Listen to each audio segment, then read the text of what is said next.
Warning: the Savage Nation contains adult language, adult content, psychological nudity. Listener discretion is advised.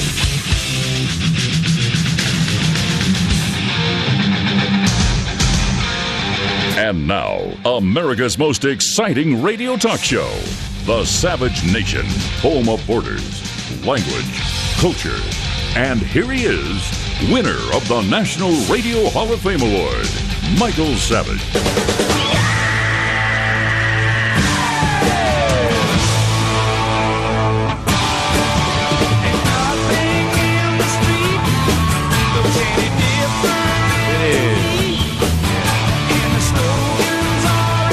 Won't be fooled again. No?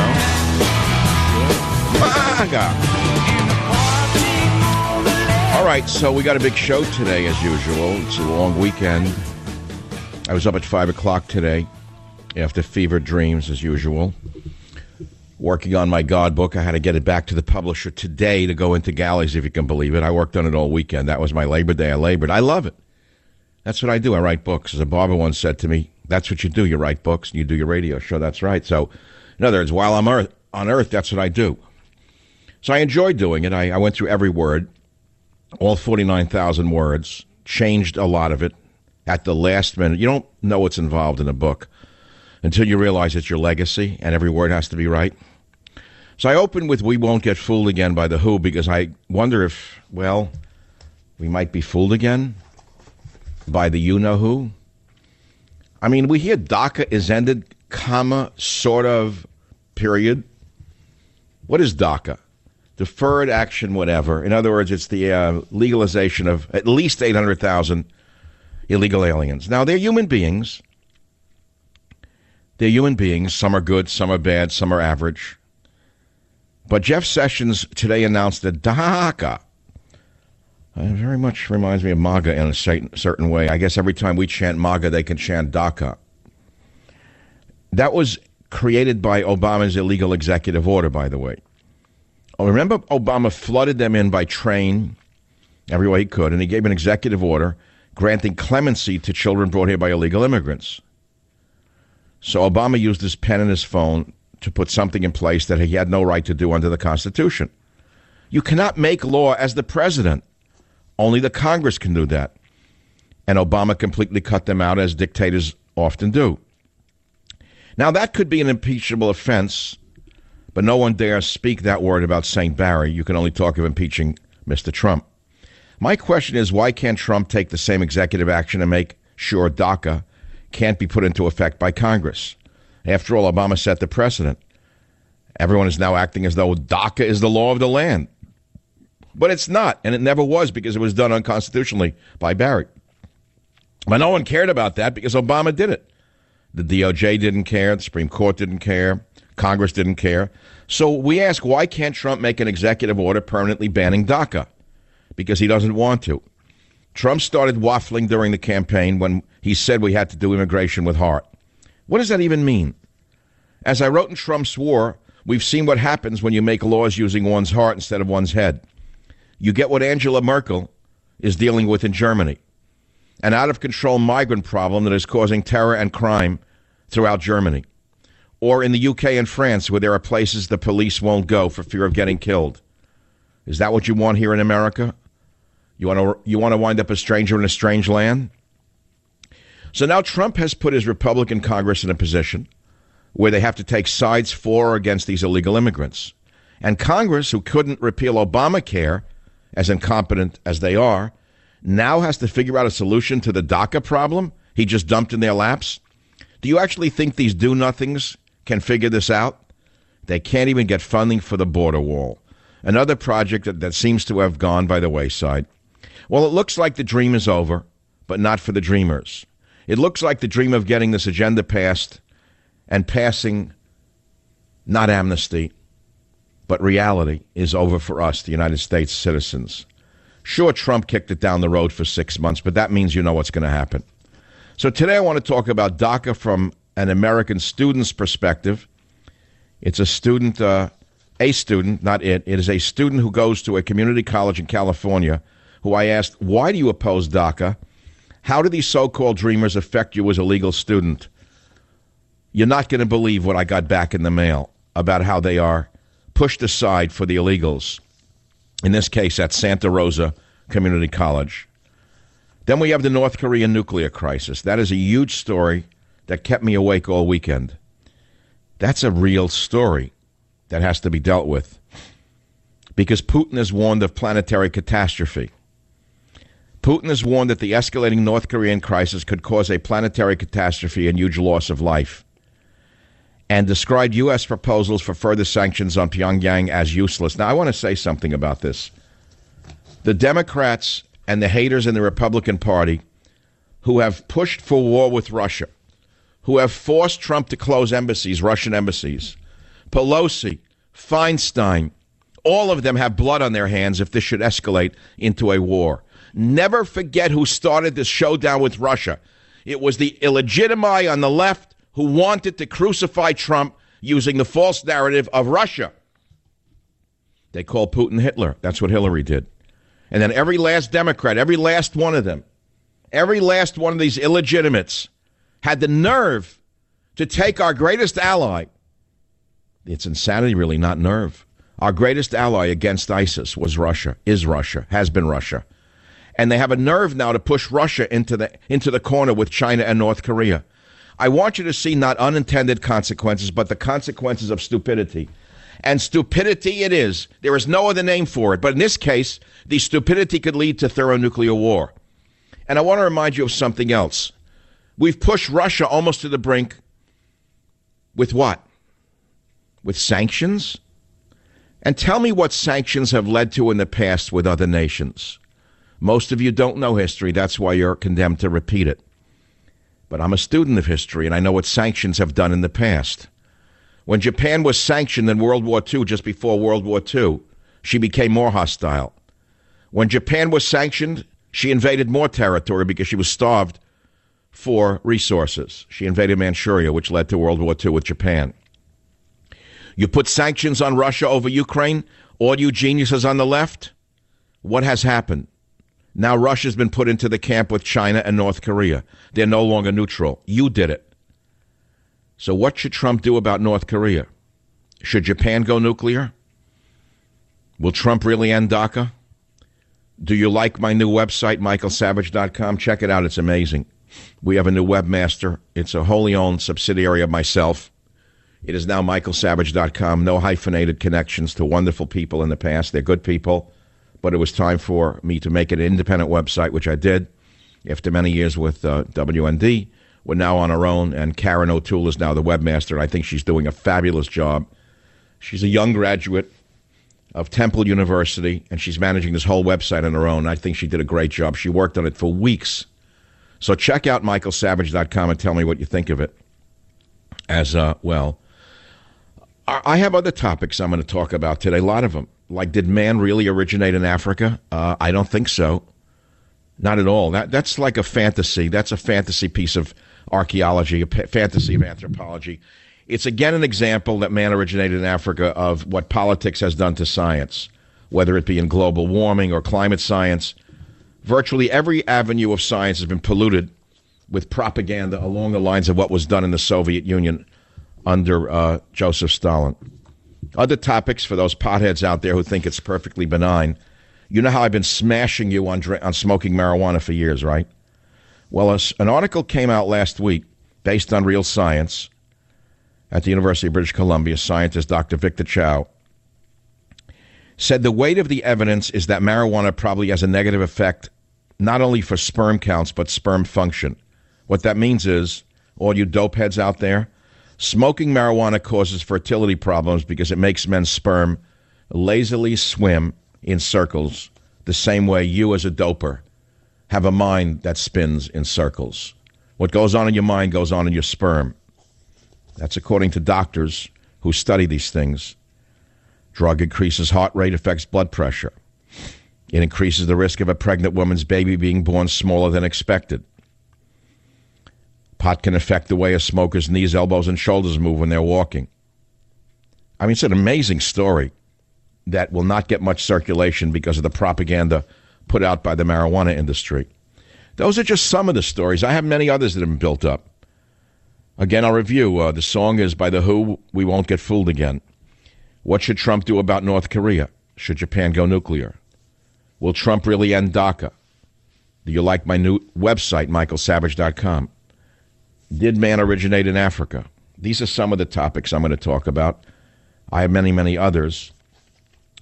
But I think this is a good junction to begin telling you what DACA has done or how it affects American college students who were born in this country and have been here for many generations. I sent this question: how does DACA affect you as a student in this community college? Why do you oppose DACA? How do these so-called dreamers affect you as a legal student? And I got the answer, which I will have for you from Real Life 101, not from the confines of a radio studio where Andy Cooper cavorts around and prances. Not from a radio studio where they make millions of dollars a year and hate America. What a way to make a living, huh? Hate your country and make millions of dollars and laugh all the way to the Swiss bank. No, not from them, but from an actual student in an actual college. You will find out how she is treated as opposed to how illegal aliens are treated. Now, before I take my break, I guess this is as good a spot as any. I had a dream last night. And, you know, it's a personal show. And I share my dreams sometimes, memories, dreams, and reflections. I had a real doozy last night. And it's an interesting one in many ways. It's so metaphorical. It could be because I've advanced my hobby of water painting a little bit by taking a course last week, and I'm thinking in colors lately. So this is an odd dream, a really odd one. I don't even know where it came from. You ready for this? How do we know where the subconscious goes when we're asleep?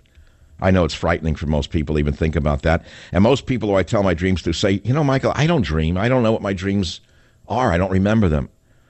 Well, you're missing an awful lot. It's the whole other life. It's like not knowing what is in the iceberg. All you know is what the tip of the iceberg is, which is your conscious mind. It's a tough adventure. I've been doing dream analysis since I'm 18 years old, and I taught my children to do dream analysis when we woke up. As they were a young family, we would do dream analysis every morning over the cornflakes, which we didn't eat. But this was an odd one. Here's how it went. Robert, now or after the break, the dream? Have time for now? I have a 1-minute now job. 855-407-282 is the phone number to michaelsavage.com. I mean, to the radio show, not to the website. 855-400-SAVAGE. If you care to comment or have any ideas on any of the stories I have raised, whether it be DACA or North Korea. All right, here's the dream. I'm walking with my little dog, Teddy, who's 13 and aged and getting older, and I love him, and I fear he's going to move on, you know, at some point, as all living things do. Okay? And I'm on a bluff with a lot of trees, and somehow he gets off the leash, and he falls down the hill, and I can't find him. So I start screaming, Teddy, Teddy, Teddy, and I can't. It's a dream about trying to find my dog. I can't find him. I climb down this grassy hill, and I'm in Los Angeles in an area occupied by Mayan speakers. All Mayan speakers. There are people from Guatemala and that region of Mexico where Mayan languages are spoken. And I'm a stranger there, and I start saying, I need to find my dog. I can't find my Peco. The only Mayan I know are the few words I learned in that great movie by Mel Gibson, one of the greatest geniuses of our time, Apocalypto, one of the greatest movies I've ever seen in my life. And it was all done in the Mayan language. Astounding. So I'm saying, where's my dog? Where's my dog? Can you help me find my dog? And no one's really wanting to help me. You know, I'm a stranger. So finally I meet a guy who speaks a little English, and I say, look, tell him I'll give them a big reward if they help me find this little dog. He's a gray poodle, about 10 pounds. So he speaks to them in Mayan, and then they respond because they're poor people. They figure, what am I going to help this guy for? But when they know there's a reward, they're going to help me. Well, there's more to the dream, but it's very symbolic of where we are in America today, isn't it? Isn't it very symbolic of where we are in America today? My feeling is that if these rates of immigration continue, Mayan will be taught in our schools the way Spanish was taught in our schools 40 years ago. It will become another language in this country, for better or for worse. I mean, I'm not even commenting on whether it's for better or for worse.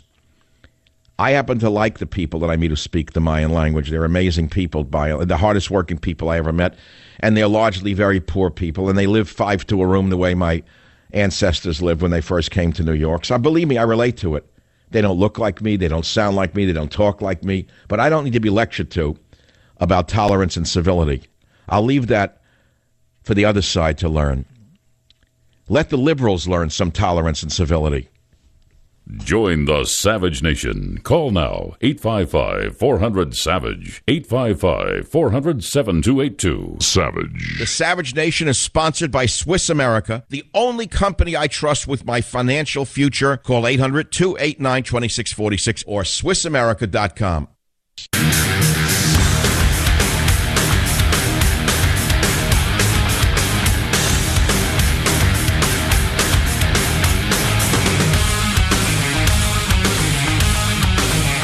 We're talking about North Korea, what should be done. We are talking about we won't get fooled again by the WHO, and yet Trump said he's going to end DACA, but not now. So he kicked the can down the road, which he actually has to do. It's in the hands of Congress. He doesn't have unilateral powers, as Obama did, because Obama was special. As you understand, the rules that applied to America for the hundreds of years that we've been a country did not apply to Obama because he was special.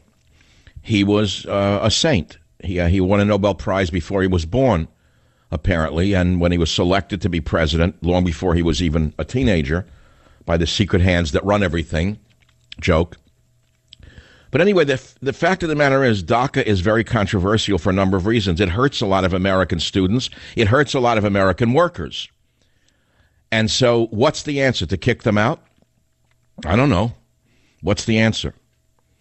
We hear that they're all wonderful young people. Now they're young people. I guess that would also include the people who committed crimes. They're also wonderful young people. You see, here's the interesting thing. Young people and teens are good if they're not white. I know that was shocking, wasn't it?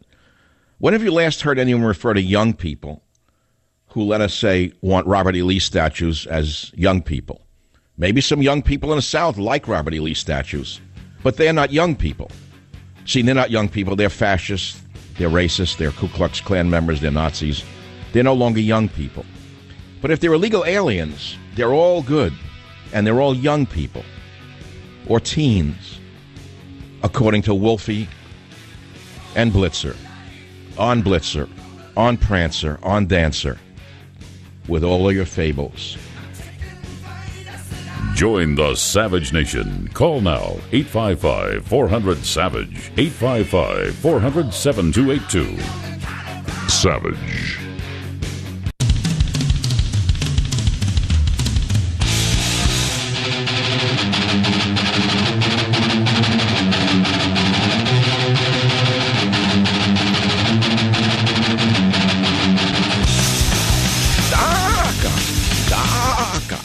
See, that's opposite to MAGA. Those who chant MAGA. There are people in the streets of America today chanting DACA. DACA, DACA, DACA, DACA. Everything's a chant now in America. One chants this, the other chants that. But where the schmendricks on the left think they have the right to block a street, throw them in jail. I don't mean in and out, no turnstile. See, what's happened is the left has told them block the streets. This is the National Lawyers Guild, which is secretly worse than the ACLU. Boy, I wish Trump would ask what I think needs to be done. You investigate National Lawyers Guild under RICO. You investigate ACLU under RICO. You put them on the grill the way they're putting him on the grill for Russia, and that's the end of the problem. Anyway, so I got to tell you, this DACA thing is very interesting. I asked the young community college student, point blank, why do you oppose DACA? How do these so-called dreamers affect you as a legal student? And she's a native Californian. She's in community college, and she said she'll remain anonymous because there will be retaliation from the wonderful, compassionate progressives who run the college. At Santa Rosa Junior College, they have an entire dream center, and it seems like special treatment that everyone else has to pay for. But then I suppose if they have the dream center, the admissions and records office won't be bogged down by dreamers who are having trouble navigating the myriad of government benefits and such that are awaiting their applications. You see, that's a sarcastic statement. It's scary to be lost and confused in a new school, I guess, but it does sometimes seem like the needs of illegal immigrants are the first priority. The webpage for this center, Dreams at Santa Rosa Education, says the following, quote, undocumented students start here. The Dream Center is a one-stop shop in a safe, caring place for undocumented students, new and continuing at Santa Rosa Junior College. Students will receive personalized support as they begin their college journey.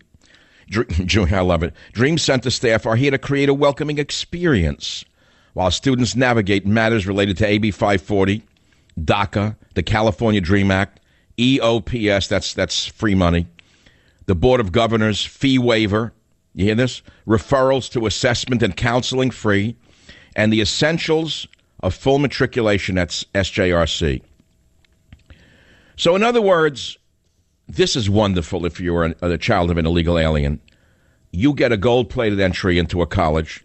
You get free advice, while the American students can go drop dead and work 5 jobs. They don't care about you anymore.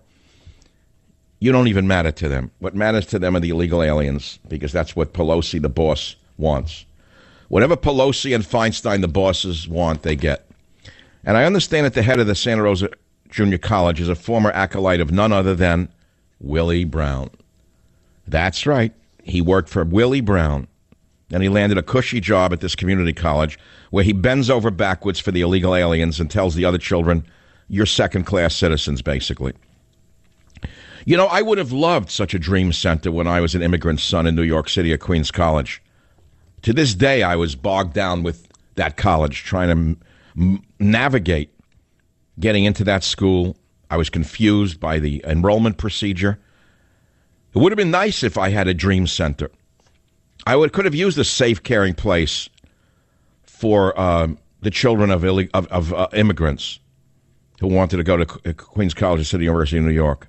I could have used personalized support as I began my college journey. I could have used a welcoming experience as I navigated matters related to admissions and scholarships, of which I got none. There were no scholarships in those days. You just took a job after school. I worked my way through college. That's how I did it. I don't know if it made me better or for worse, but that's what I did.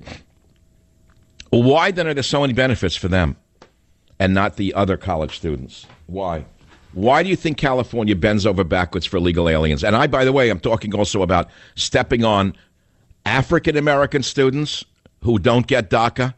How come they don't get some special help? Why don't poor white kids get special help? Why only illegal aliens from south of the border? Why? Why? You can't figure it out yet? What do you think about this issue? And also the North Korea issue. I know you'll probably talk more about the DACA than North Korea because you don't know what to do with North Korea. There's almost a no-win there. By the way, those of you who love immigration and think they're all good and all come here to work, you do know that I got my start in radio and I tried to publish a book after 6 published books entitled Immigrants and Epidemics, and no one in New York would touch it. Well, in Italy, a girl died of malaria in an area of Italy free of the disease for decades, brought in by travelers from Africa. That's right. 4-year-old girl in northern Italy died Sunday of cerebral malaria, raising fears that the deadly blood disease is back in a region that has been free of it for decades. Now, you can't say it comes from Africa, even though it does, because if they do that, they lose their jobs in the universities in Italy. Health officials are investigating several theories. They don't know where the Anopheles mosquito comes from. They have no idea that the Anopheles mosquito is still endemic in regions of Africa? No, I guess they need to study a few textbooks on it.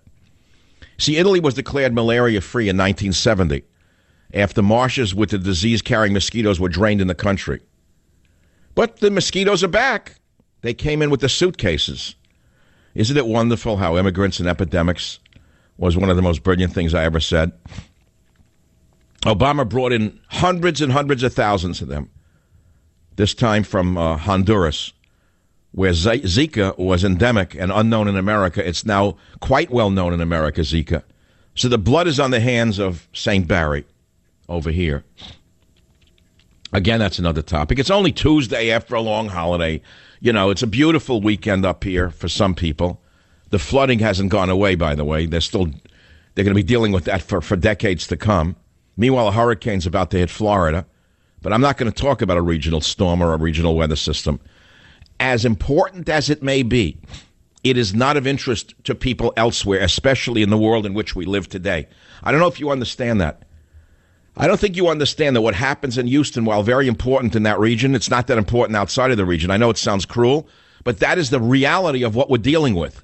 Any more than a hurricane about to hit Florida doesn't really influence anybody except those who are in Florida. You can't make your area the most important area in the world, and it is very important.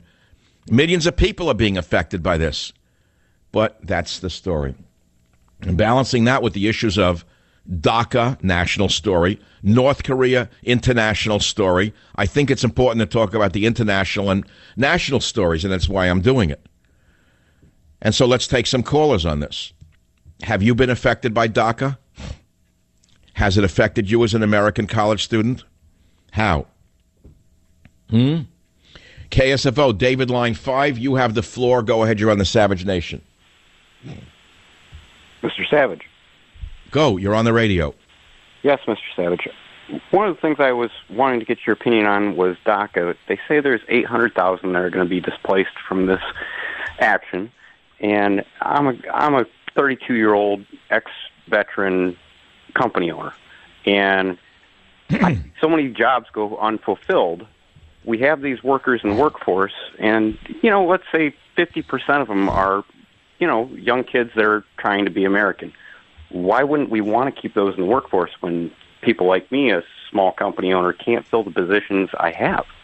It's a very important question. I don't agree. Well, hold on. Let's deal with it. How old are these students, these illegal aliens who are now working for you? What age bracket? They don't work for me. I don't hire anybody without a Social Security number. But I wish I could hire somebody with a Social Security number. Okay, wait, so let me see if I understand. You're saying you can't find workers? Is that what you're saying? No, it's very hard lately in the skilled trades to find anyone that wants to pick up a hammer and a nail. Ah, okay, I got it. Right. American kids can't saw a piece of wood. They can't drive a nail. They can't turn a screw. They can't put in a light bulb without calling an electrician. Exactly. In fact, my own high school, I came back after the Marine Corps. They got rid of the welding programs, the machining programs. But you have these, from my understanding, kids that are wanting to be Americans. Why not teach them the trades and put them in the workforce? Well, wait a minute. If you're going to say teach them the trades, why not teach the trades to the Americans who don't know the trades? I've been calling for vocational schools for at least 5 years on this radio program. And I'll repeat again, when I went to Jamaica High School, Queens, New York, next to it was a trade school where kids learned to do just what you're talking about. Those are the kids who weren't academically oriented, and they wanted to learn how to be plumbers, electricians, carpenters, etc. Then there was a third high school nearby, commercial high school, for the girls who didn't even want to go academic or that way. They wanted to go right in to be a secretary. That's the way it was. People tracked immediately right out of junior high school, right out of grade school. Not everybody was made to go to Harvard, so to speak. As you well know today, most kids are not equipped to go to an academic college. They can't keep up. They don't know what they're doing, and they don't belong there to begin with. Maybe they'd be fabulous in some other fields. And Mr. Savage, I was one of those kids. I've gone to 4 colleges myself. I'm GI Bill. Worked very hard to go to them. But if we're willing to take in a class of people that are willing to do the jobs legally and try to submit to the system, why don't we accept them into the workforce? Well, you keep raising a question that your question has an answer in it, and I keep answering it another way, which is why not teach the trades to American students who don't know how to plumb or do electrical or carpentry? Why not teach it to them? Well, and just as you've been saying for years, we're kind of backwards in the way we've been thinking on the school system. In other words, I would say, sure, teach these trades to young people, but start with American citizens first. And I agree. Right? Fully. That's all I'm saying to you. And I'm very sensitive to that issue because I come from a working background and I work to this day. I could have retired a long time ago, but I don't, because work is built into me. It's part of my DNA. It was drilled into me as a young man. And unless I'm working, I'm really not feeling well. I'll be very frank with you. Here's a Labor Day weekend. You know what I did? I worked for 3 straight days on my book, God, Faith, and Reason. I had to get it back to the publisher. That's what I did. Was I resentful? Not really. I didn't want to go anywhere. I said I could. There's beautiful lakes up in Northern California, gorgeous Lake Tahoe. I didn't go there. Why? Because I'm a slave for work, and I like it. So to me, work is liberation. I guess you could say I'm a victim of the adage, freedom is slavery. I guess I bit it.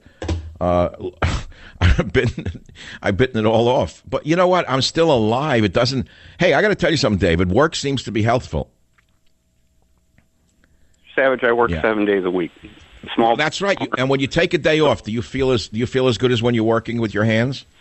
Yes, or even better. I can't sit on my butt like most Americans, and as a 32-year-old, I'm a lot younger than you. I don't understand most people in my age group because they're all gamers and computer freaks. And there's Let me ask you this: do you ever intend to retire? Do you have a goal to retire at a certain age? No, honestly, I don't. I plan. Don't. Here's my advice to you: don't, because you'll be bored to death within 3 months. You won't know what to do with yourself. If you're given to working with your hands and you get some satisfaction out of seeing a job completed, you're going to go really nuts sitting around trying to figure out what to do with yourself. How many trips can you take with your wife or a lover?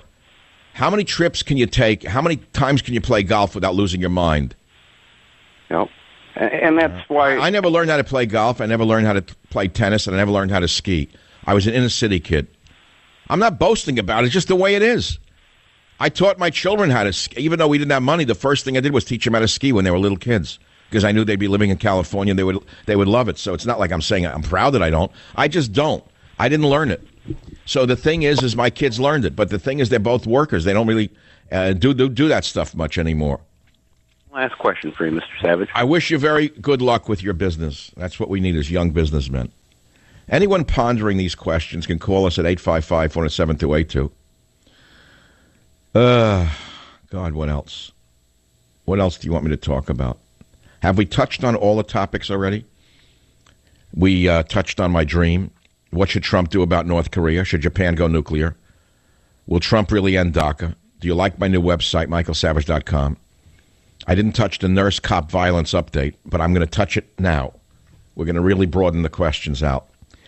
Most of you saw the cop who went crazy, the thug bully cop who should be arrested for and tried for, in my estimation, after watching that tape, felonious assault and kidnapping. That's what he did to that nurse. I have never, ever seen anything like that in my entire life. And I said, should the Utah cop be charged with felonious assault and kidnapping? The answer is yes. I think this guy was on drugs. The nurse even said recently that she looked in his eyes and she saw he was on something. Am I right, Robert? That's what she said, basically. Nurse Wubble. This cop was clearly out of control, and it brings up a big question, and it's a sensitive one for my show where police are so loyal to this program. Why are cops so on edge and trigger happy these days? Why are so many cops on edge and seem to be so trigger happy these days?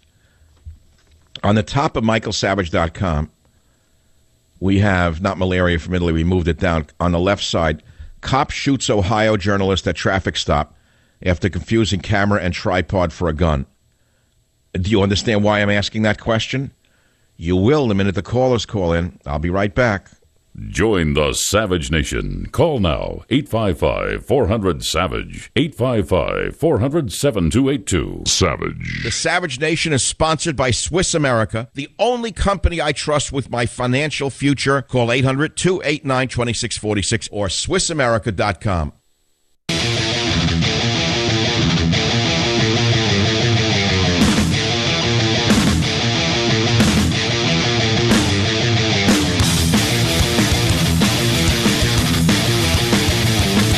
Extra, hear all about it. Yeah, Trump's DACA dilemma.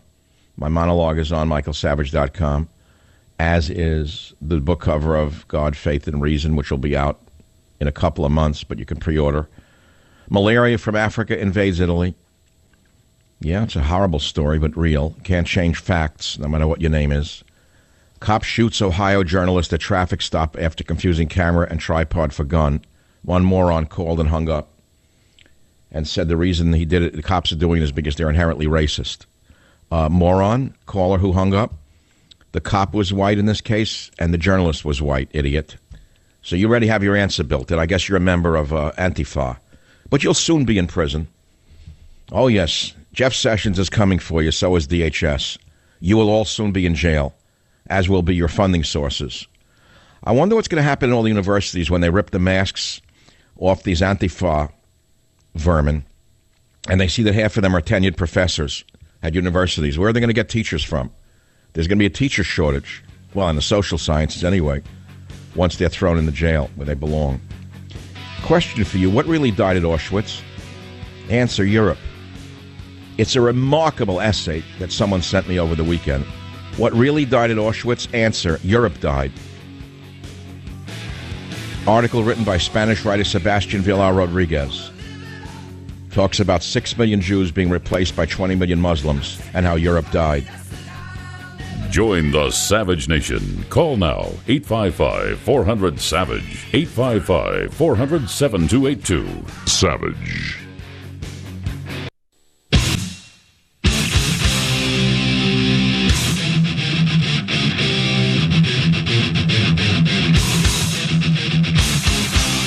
Warning.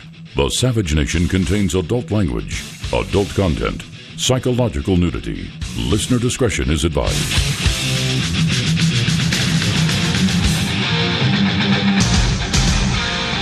And now, America's most exciting radio talk show, The Savage Nation, home of borders, language, culture.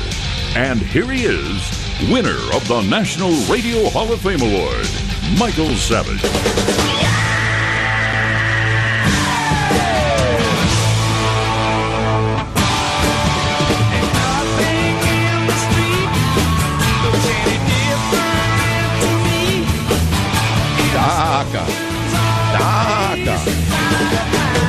They're all so wonderful, these young people, aren't they? The undocumented students are so much superior in virtually every way to the American student. They are everything that the world has been waiting for. They are the dream people. And that is why William from Santa Rosa Junior College sent me an anonymous email. He didn't want me to mention his name, William, but I have to.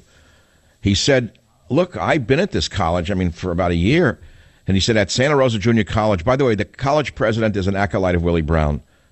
See how it all works together?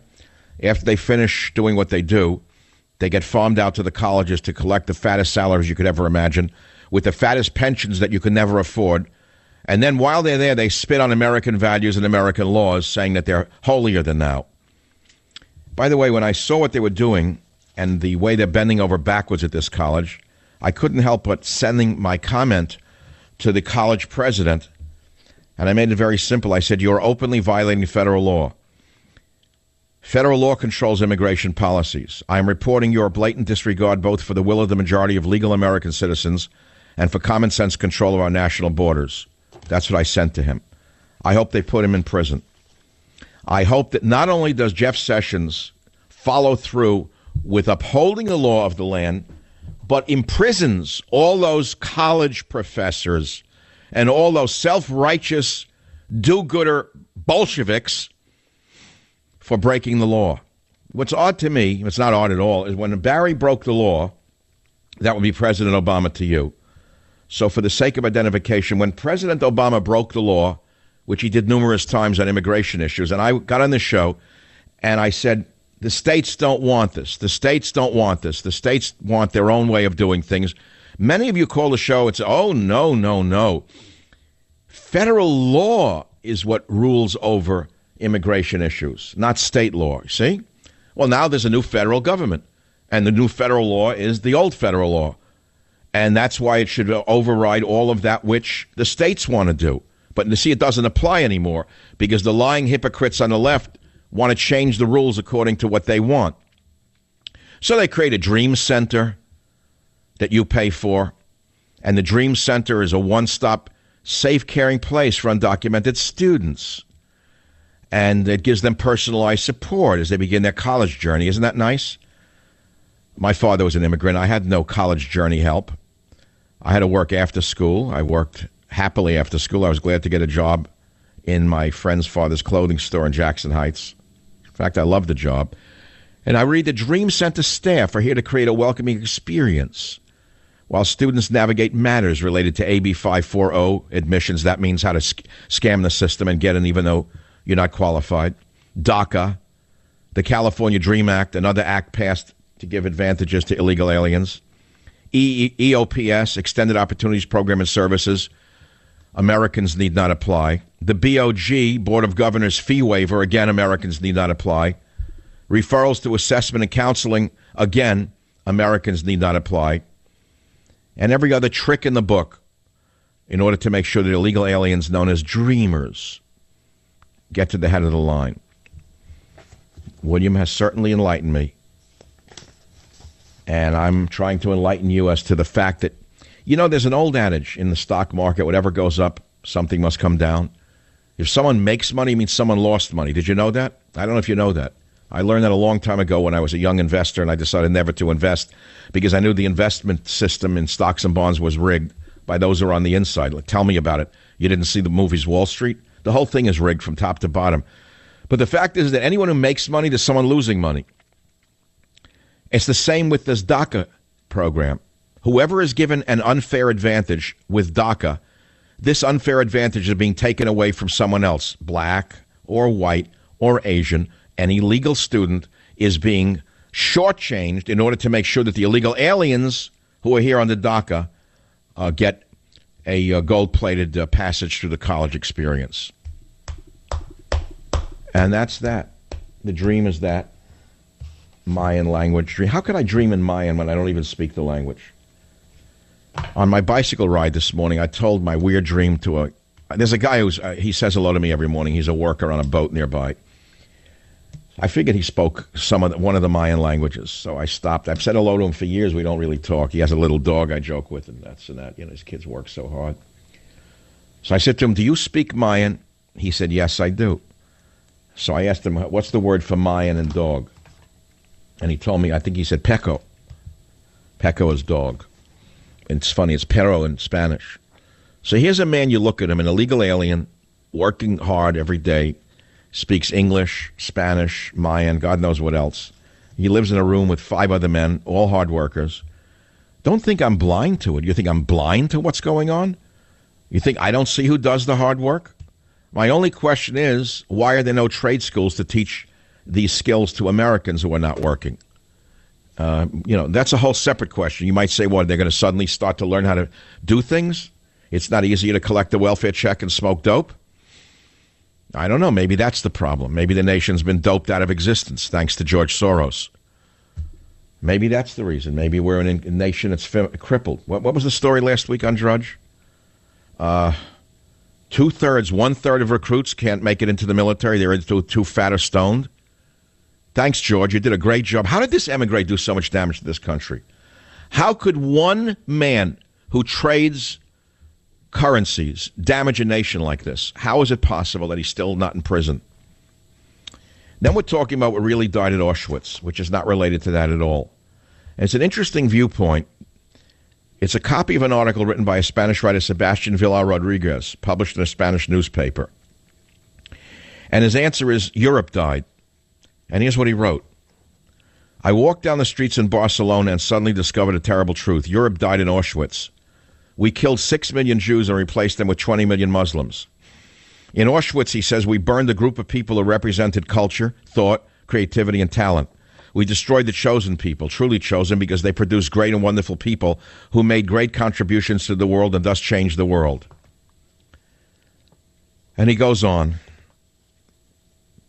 And he says, and under the pretense of tolerance, and because we wanted to prove to ourselves that we were cured of the disease of racism and bigotry, Europe opened our gates to 20 million Muslims who brought us stupidity and ignorance, religious extremism, and lack of tolerance, crime and poverty, due to an unwillingness to work and support their families with pride. He wrote this, not me.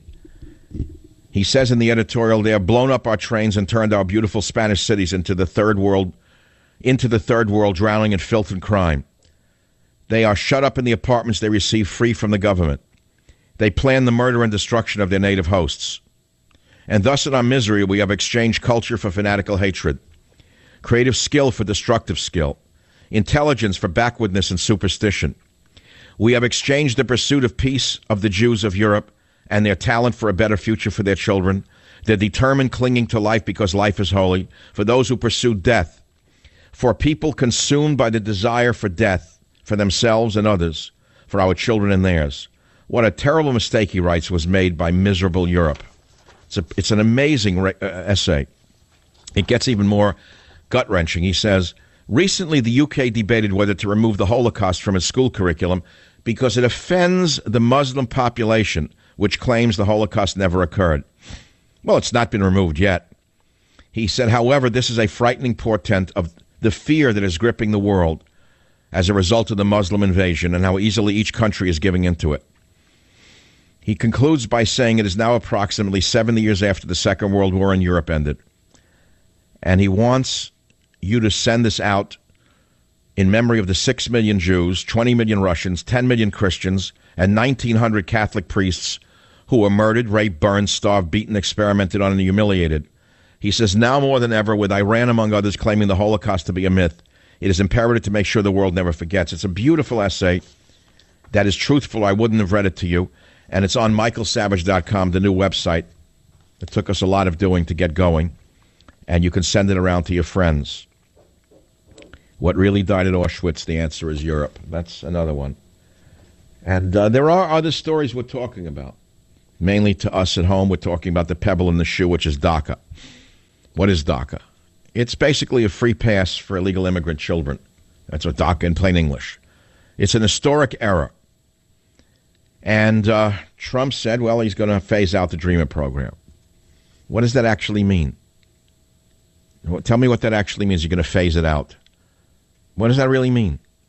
You know the Republicans are going to definitely throw it out. You know that he's being advised by liberals within his own circle who want DACA to stay. And we read that Mexico is going to welcome migrants with open arms. I say great. Let these millions of talented young people, we hear 800,000. Let's say, let these 800,000 all talented, you know they're all talented. They're all smarter than you are. They're smarter than any American student by a land mile. It's in their genes, they're smarter. They're much more superior to American students. Well, all of these 800,000 superior DACA students, I think they should go home and help rebuild their hellhole countries that their parents came from. Don't you understand that it actually would be to the advantage not only of the home country, but to America as well? If they were to go home to Mexico, Guatemala, El Salvador, Nicaragua, Honduras, or wherever else they came from, and use their genius, because they're all geniuses, to rebuild those nations and bring the ideals and dreams that the college professors seem to think they all have, why these nations would be lifted up by these great dreamers. And in lifting up these nations that their parents fled, why then they wouldn't have to come to this terrible, terrible racist nation of ours. Wouldn't that be wonderful? Everybody wins? Just a thought anyway. And what about North Korea? What should Trump do? What should Trump do? It's easy to say bomb them. It's easy to say use this on them and that on them. What, you should kill innocent North Koreans? Because Fatso has 400 doubles hanging around with him? Did you know that Kim Jong-Fat-un has 400 doubles? Or something like that? He fattened up 399 other people who look like him. He makes them walk around with him, so you don't know where he is at any time. He is the most dangerous man on the planet. He is the most dangerous individual in modern history. And, of course, the left is now lining up with Kim Jong mentally ill on. Did you know that? Because anything that Trump does, they take the opposite viewpoint. Why? Well, I'm sorry, the formula works. Plug it in. If you can't answer a question, there's always one answer. Liberalism is a mental disorder. This is the Savage Nation. Be here. Join the Savage Nation. Call now, 855-400-SAVAGE, 855-400-7282. Savage. The Savage Nation is sponsored by Swiss America, the only company I trust with my financial future. Call 800-289-2646 or SwissAmerica.com.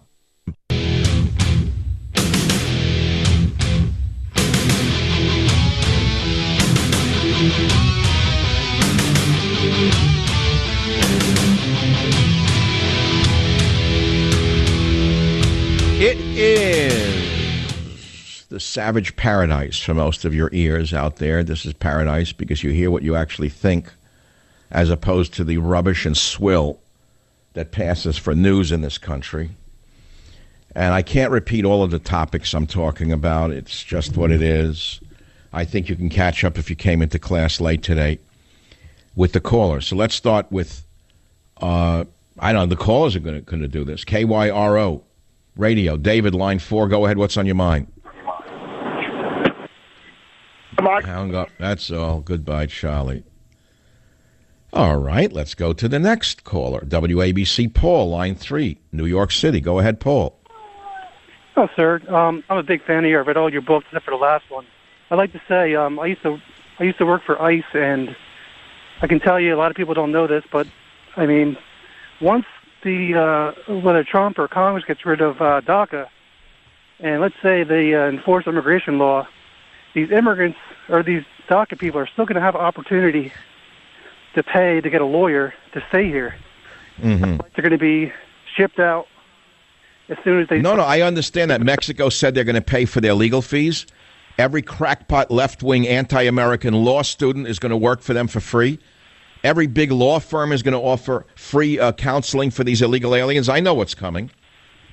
Yeah, it's awful. I mean, they're going to... Because there's an entire fifth column in the United States of America that needs to be cleaned out like a rusty clock. This country is filled with fellow travelers of our worst enemies, and most of them have law degrees, I'm sorry to tell you. These lawyers seem to think that they're a law unto themselves. How is that possible that they have such love for students who are not citizens and such contempt for the average American? Can you explain that to me, Paul? Where does their contempt for the American student come from, and their love for people they never met? Where does that come from? It comes from the educational system, colleges. You mean they think that these students are all going to be sterling American citizens? Every last one of them is superior to every American? You know what? You're asking the wrong person. I'm no like scholar, but there's definitely some animosity towards people that abide by the law. That starts with the educational system in America. I hear you. As a former government lawyer, I hear you. Here's an interesting article from Breitbart. Evangelical group on DACA. The Bible does not teach open borders. That's fascinating, because it ties right into my my forthcoming book, God, Faith, and Reason, which I have a burden just lifted off me today. I didn't realize how much it was weighing on me. Do you know that I mentioned it last Friday or Thursday once for about 10 minutes, and it shot up to number one amongst Christian books and number one amongst religious books? I didn't say number one in all books, no. But amongst people who read the Bible, my book, God, Faith, and Reason, went to number one with only one day's mention. It's not out, by the way, until November, but I hope you check it out on Amazon or Barnes & Noble and any of the other websites. Maybe you want to get an advanced copy and move it up to number one to make a statement when it comes out. But the evangelical group on DACA, the Bible does not teach open borders. Evangelicals for Biblical Immigration, a group of faith leaders and other evangelical Christian conservative activists, offered President Donald T. and the congressional leadership advice on the impending end of DACA. He said, "We find that the Bible does not teach open borders, but wise welcome." Isn't that interesting? What in the world is wise welcome? There's also a wise goodbye, isn't there? That's what we're looking for. What is the wisest way to say bye-bye to illegal aliens who don't belong here, who are taking resources that are scarce, that should go to American citizens first? We don't have unlimited resources. The country is bankrupt. Where is all this money supposed to come from? Join the Savage Nation. Call now, 855-400-SAVAGE, 855-400-7282. Savage.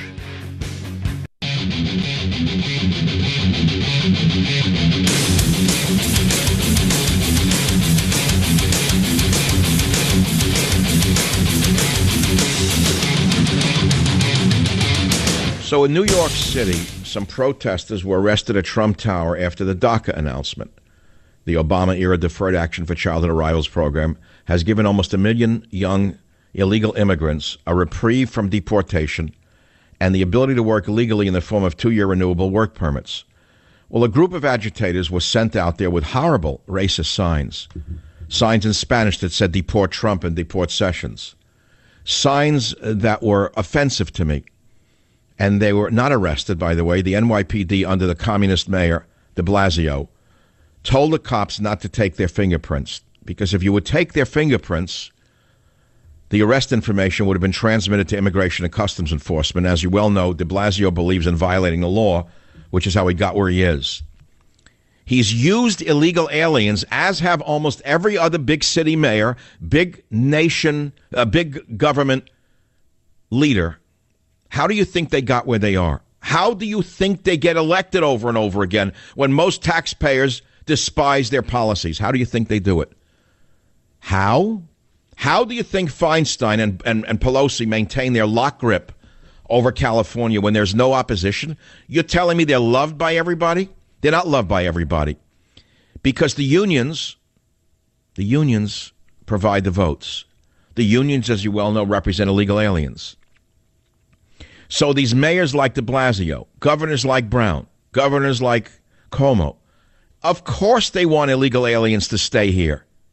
They have no, what do you think, they personally love all of these children? No, they want the votes. That's all they want out of them. So the NYPD is told, don't do your job. No fingerprints, no arrest information transmitted to ICE. Can you believe that this country is now in a state of lawlessness because of these Bolshevik mayors? Now, of course, the Deferred Action Program that Trump said he's going to end, it's kind of it's a charade.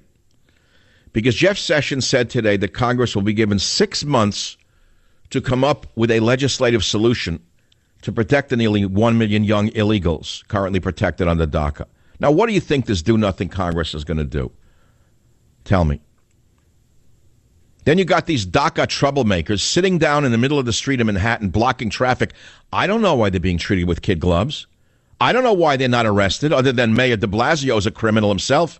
If he is not upholding the law of the land, which he is not doing, he's violating the law. If the mayor tells the cops not to uphold the law, the mayor is lawless, and therefore the mayor should be arrested. He'd love it anyway. It would make him a real folk hero. Why in the world do these loudmouths from other countries have the gall to come to my country and open their big mouths, block streets, and tell me that I'm a this or I'm a that? Why don't they try that in the countries they came from? Tell me that. Tell me why they have such big mouths when they come here. And tell me how the hundreds of people who boarded buses in Jackson Heights, Queens, in Elizabeth, New Jersey, and other communities in the tri-state to rally in Washington, where did they get the money from? Tell me where these illegal aliens get the money to take buses to Washington, D.C. They're not working. Oh, they are working? I forgot. They're working for George Soros. They're working for the emigre who has destroyed more nations than you can count on one hand. Where do they get the money to travel to Washington on a protest bus? Who's paying for it? These are professional out-of-state agitators. And if you cross state lines to commit a riot, you should go to federal prison. And I think we need tougher laws, not weaker laws, and I don't think we should bend over backwards for illegal aliens. I don't care how hard they work. If they come here to work, good. I'm glad to hear it. But if you come here to tell me how to run my country, I don't appreciate it very much. Save that for the country you came from. Save it for Mexico, see what happens to you. Go close a street down in El Salvador, see what happens to you. Go close a street down in Nicaragua or El Salvador and see how nice your friendly government treats you. You're not welcome in my country to close down my streets.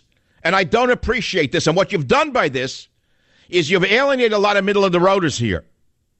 We don't like you for doing this to us.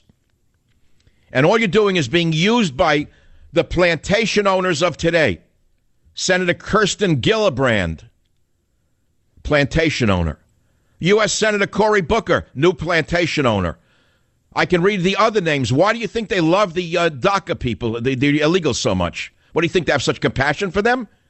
Why don't they have compassion for the poor American student who doesn't have a dream center to go to? Where's the dream center for a poor American student, black, white, Asian, or Hispanic? A legal citizen. Tell me. Tell me why they don't have dream centers for them. Why? I'll let you figure it out. U.S. Senator Cory Booker, who's breaking the law, says Congress should circumvent this decision by passing legislation that will protect the hundreds of thousands of dreamers. Don't you love how everything has a new name? Dreamers. They're no longer illegal aliens, but they're dreamers. What are they dreaming about? What are they dreaming about? A free pass through college? And then a free pass right up the American way? They're not willing to wait online?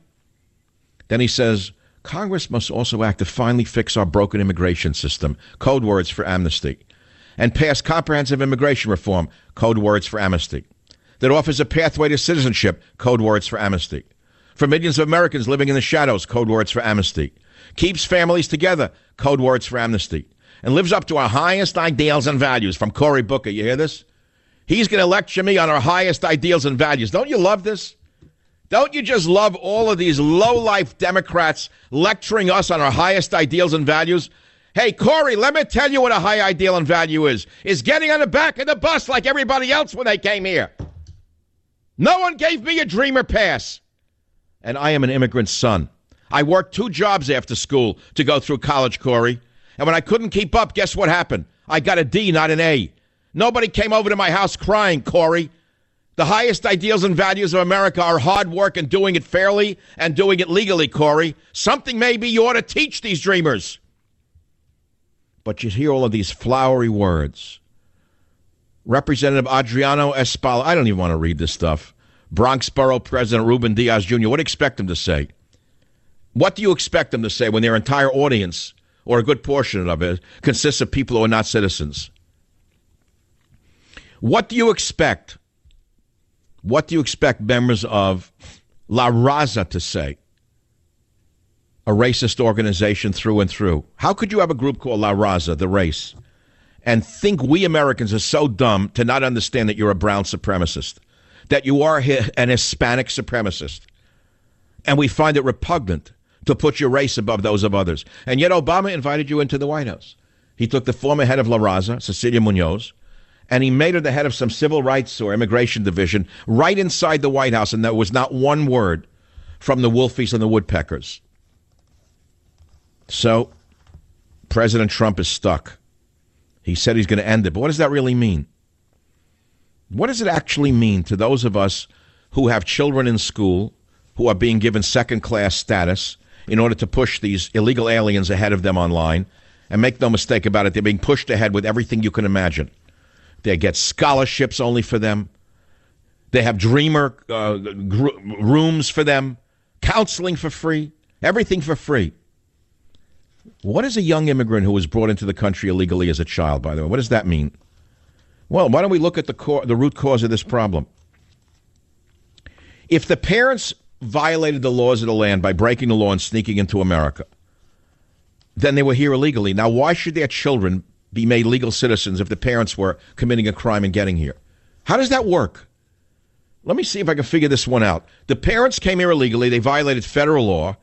They had a child here, or they brought the child from their country. The child is now suddenly called a dreamer, a new invention of the radical left. All of a sudden, they're dreamers. Your child born in America is not a dreamer. Your child is a KKK member or a Nazi. They're dreamers, and your children are Nazis. Even if your child is, let us say, not white, they're suddenly an honorary Nazi or Ku Klux Klan member, according to the radical left. The Bolsheviks have declared all American children Nazis or Ku Klux Klan members, except the dreamers. The dreamers are these sterling Nobel Prize winners. Every one of them is going to go on to be a doctor, an engineer, a social worker. Nobel Prize winners, all of them. Every last one has come here to make a better America for all of us. That's what we're told. They have high ideals. But your child has no ideals. Your child just a low-life deplorable. So now they're weaponizing immigration in order to divide America even further. And by granting illegal aliens educational opportunities, which they may or may not be entitled to, what they're doing is denying or depriving American students of these educational opportunities that should have rightly gone to them first. And then they say, oh, they'll benefit us all down the road when they make great contributions to our nation using the tools they learned here in our great country. All of them are going to make great contributions. What tools did they learn here in our great country? Tools of blocking traffic? Tools of shooting off their big mouths wherever you go, screaming that we're all racist and no good? That's the tools you taught them? No, I don't think those tools will be very useful for a better America. And what's really shameful here is Mayor de Blasio to say to the police, you can't fingerprint them because then their illegal status will be known by ICE and they could be deported. Shame on you, de Blasio. But we well know a man like you is shameless. Shameless, shameless, shameless. Yes, indeed, my friends. What I've got to do for you now is very important, and I'm going to do it in a second, which is right now, because I'm going to tell you about Optima Tax. Why? Because everyone knows that the taxes are going to hit them one day. Everyone. I don't care who you are. You're not getting away with it. If you owe back taxes to the IRS, bingo, you're not going to like hearing about their 92% conviction rate. What does that mean? It means that if the IRS wins 92% of tax avoider cases, they prosecute. Well, maybe you got away with it this long. but they're going to come for you. I guarantee you. You have to get out in front of your IRS problems before they show up at your home or your work, before they take your paycheck and bank accounts, and before they add you to their 92% conviction rate. Have you heard enough yet? No. Call Optima Tax Relief. They're the experts. They step in between you and the IRS, and they start resolving the problems that keep you up at night, sweating through the night. Just call them, ask how they've resolved over $500 million of tax debt for their clients. Ask them about their A-plus rating with the Better Business Bureau. Ask about the Fresh Start program with a chance to settle your back taxes for only pennies on the dollar. They are amazing. I know because I see the success stories. This is a clean, good ad for you to pay attention to, like all of them. I want you to call 1-800-731-2474. Did you write it down? Tax problems, 1-800-731-2474. Did you get it yet? 1-800-731-2474. I'm Michael Savage. I'll be right back. Join the Savage Nation. Call now, 855-400-SAVAGE, 855-400-7282. Savage. The Savage Nation is sponsored by Swiss America, the only company I trust with my financial future. Call 800-289-2646 or SwissAmerica.com.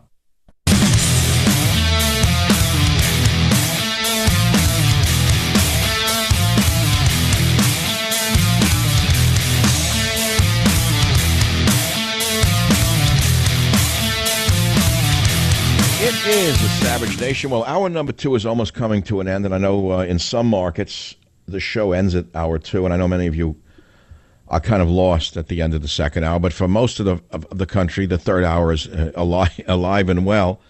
And so if you want to get in on the Savage Nation, you go to michaelsavage.com, whatever, you can do it right now. I have a new website, which I'm really happy with. I got to tell you, I feel good today, strangely enough. I don't know what's wrong, but something's wrong when I feel this good. I don't feel elated, but I feel good.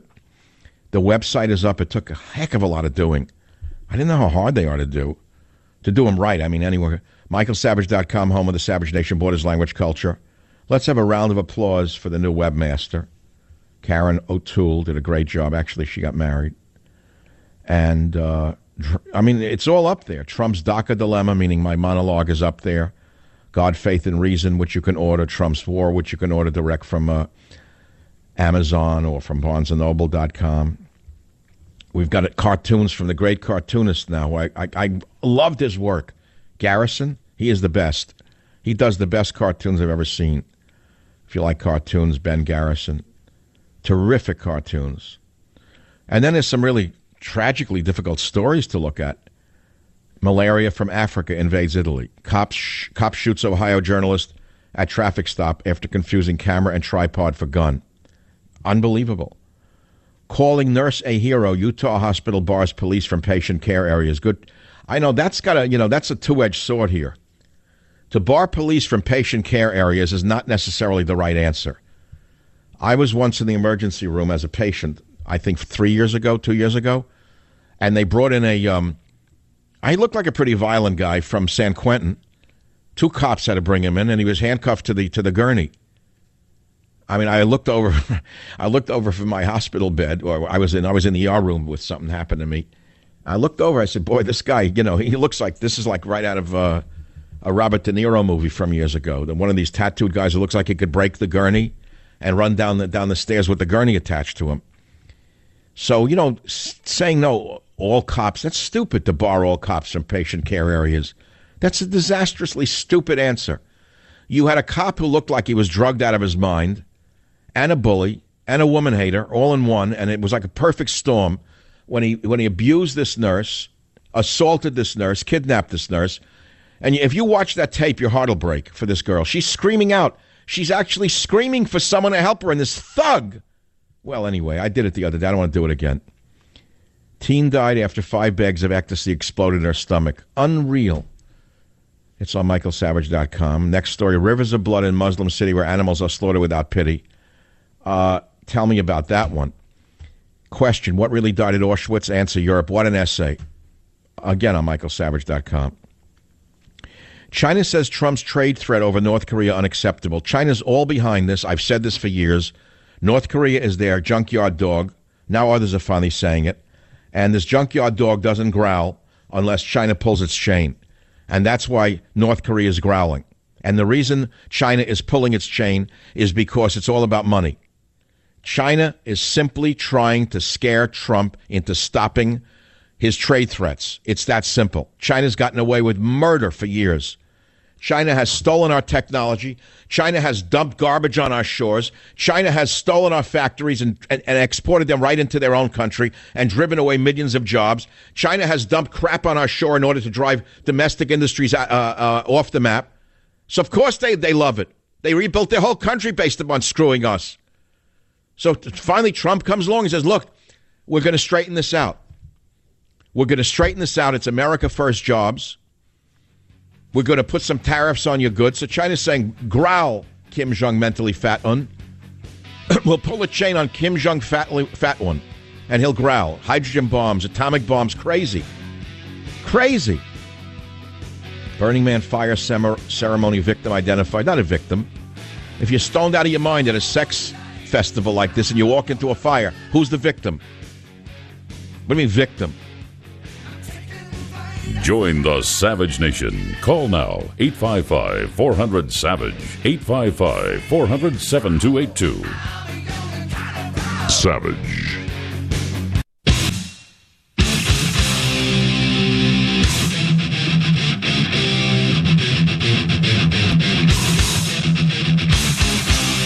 Warning. The Savage Nation contains adult language, adult content, psychological nudity. Listener discretion is advised.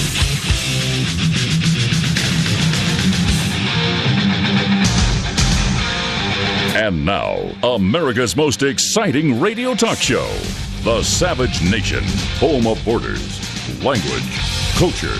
And here he is, winner of the National Radio Hall of Fame Award, Michael Savage. Yeah, running down a dream that never would come to me. Working on a mystery. Pecco. Going wherever it leads. Hello, Pecco, dog. Hello, everyone. Welcome back to the Savage Nation. Memories, dreams, and reflections from DACA to whatever. Well, we did a lot today. I mean, I did like 5 shows in one. I haven't yet chanted MAGA. But I was thinking about the MAGA chant, how it's very useful for almost everything. You know, the acronym MAGA, Make America Great Again, that Mr. Trump used on his hats. It kind of worked for a while. But now people think they could just chant MAGA and stop hurricanes. Or if enough of them stand in front of an oncoming flood, they can chant MAGA and the flood waters will recede. It doesn't work that way. But you know, the acronym MAGA, I was thinking about it just in some semi-comedic way to my own self to keep myself happy. MAGA could be used by other people, including people who are kind of anti-Trump agenda. Because Hillary could come out with MAGA and put on a hat that's green and say, MAGA, Make America Green Again. It would work for her. Or we could see a million little MAGA hats in Korea, North Korea, from Kim Jong-il, and his hat could stand for Make America Go Away. MAGA. I mean, so you never know what an acronym stands for. Just warming you up a bit. I have not played one soundbite. So Robert and Jim, you killed yourself this morning because you know I'm a sound freak. They sent me like, how many pages did you send today? I can't believe it. I've not played a soundbite today on this show. What is this? 9 pages of sound? Oh, yes, 9 pages of sound. And I didn't use any of them? Oh, that's terrible. Well, let's turn to page 4 of my sound bites and not play the nurse being dragged out of the hospital and arrested. It's heartbreaking. It's on michaelsavage.com. Here is the nurse on CNN saying she was scared to death and felt betrayed, and I agree with her. Listen to 14. I can't speak for Officer Payne, but what I can say is that I stood my ground. I stood for what was right, which was to protect the patient. As a nurse, any nurse, I think, would have done exactly what I did. I knew that I was doing what was right, what was offered to me by a policy that I trusted and I believed to be lawful. I've said 100 times that the emergency room personnel are the saints of our society. So here she goes in clip 16 now. Listen to what she says about the cop, the rogue cop. He was aggressive from the beginning. As a nurse, it's my job to assess a situation, to assess a patient. And my assessment skills led me to believe that Officer Payne was already agitated. He had already stormed off in disapproval when I had originally told him that he couldn't do this up on the unit itself. Initially, I had explained to him the 3 things, that unless the patient was under arrest, I needed to have an electronic warrant, and there was no family, and the patient could not consent for himself. And I said, I'm sorry. And he said, you're not sorry, and got very upset. And that was sort of the thing that triggered, this is not okay. No, it's not okay. The cop looks like there was something off there. If you watch the tape, the cop was either on drugs, medication, which to me are drugs anyway, or something else was wrong here, because the way he treated her was quite misogynistic. There was a little something else there, by the way. Meanwhile, General Mattis warns of a massive and overwhelming military response to North Korea. What in the world does that mean? Listen to clip 18. Let's see if we can figure it out. We have many military options, and the President wanted to be briefed on each one of them. We made clear that we have the ability to defend ourselves and our allies, South Korea and Japan, from any attack, and our commitments among the allies are ironclad. Any threat to the United States or its territories, including Guam, or our allies, will be met with a massive military response, a response both effective and overwhelming. Sounds good on paper, but Putin is warning of planetary catastrophe. I would take Putin seriously. I know many of the neocons out there think it's fun to kick Putin because they're all, very powerful in the media. But the Russian president, Vladimir Putin, has warned that the escalating North Korean crisis could cause a planetary catastrophe and huge loss of life. And he then went on to describe U.S. proposals for further sanctions on Pyongyang as useless. Putin said, ramping up military hysteria in such conditions is senseless. It's a dead end, he told reporters in China. It could lead to a global planetary catastrophe and a huge loss of human life. There is no other way to solve the North Korean nuclear issue, save that of peaceful dialogue. Now, you've got to understand something here. Here is Putin in China, now an ally of China, when before he was sort of an ally of ours. And because of the loud mouths on the left and the I don't even want to use the word anymore because it's been overly used by me. Because of the fools in the media, the neocons in particular, those who come from an era where Russia was our natural enemy because they're worshippers of Ronald Reagan, the saint. You know Ronald Reagan, the saint? You've heard of Saint Barry. Well, there was a saint before him. He was Saint Reagan. And for some, Saint Reagan knew everything. He was all-knowing, like some talk show hosts who claim they know everything. I guess maybe I'm guilty of that as well myself at times. But I'll tell you right now, when it comes to this situation, it is because of the neocon warmongers that were on the, brink of a nuclear war. Putin was our ally until the Democrats started bashing him and calling him every name under the sun, including Hitler. I think it was Hillary who first called him Hitler. Remember that? About 3 years ago? She used that as a kicking, he was just a kicking stone. Putin, Hitler, Putin, Hitler, Putin, Hitler. And then the dummies started in with Putin, Hitler, and Putin this and Putin that. The next thing you knew, we got sanctions. The other day, we closed their embassies here in San Francisco and elsewhere. I guess that makes Feinstein real happy now. Maybe it's a piece of real estate her husband can buy, cheap on the market like post offices. Never, you could look into it from that point of view when you think about it. Actually, it's a good business opportunity. I don't even know if the Russians own their embassy on the top of Pacific Heights. It could be U.S. property. I don't really know who owns it, but it's an opportunity for the husband of Dianne Feinstein. He's a very, very special man. He gets very, very special deals on government property that he buys and sells at a very high profit margin because he's so smart, not because she helps him in any way, don't get me wrong. He's just smart. He seems to know what to buy and when, like post offices and things like that. Maybe he wants to buy the Russian embassies that are being closed and turn them into condominiums. Who knows? He can turn them into condominiums for the dreamers, for all I know. Special housing for dreamers. That way you get a twofer out of it, maybe a threefer. So it's a catastrophe for sure. It's now a diplomatic catastrophe, created again by the Democrats and by the neocons who are bloodthirsty on paper because they will not have to fight these wars. They love to fight them in the media. It's a very powerful thing to do, to say, bomb them, kill them, Putin's a Hitler, without thinking about the consequences. Well, let me remind you of something. Putin is the furthest thing from Hitler you could ever find on the planet today. That's number one. And number two, when a man like that says from China that there could be a planetary catastrophe, I would take it very seriously. And moreover, I'll tell you something else. Kim Jong mentally ill on, who triggered a magnitude 6.3 earthquake, And apparently that bomb was more powerful than the bombs dropped by the U.S. in Hiroshima and Nagasaki during the Second World War. This is no longer this is no longer an intellectual matter. This is way past being an intellectual matter.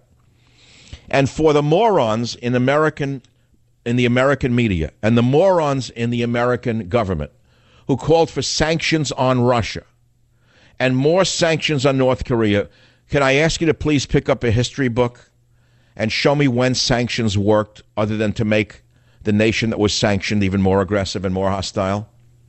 Can I remind you of what happened in World War II with Japan and why they were driven to war without necessarily wanting war?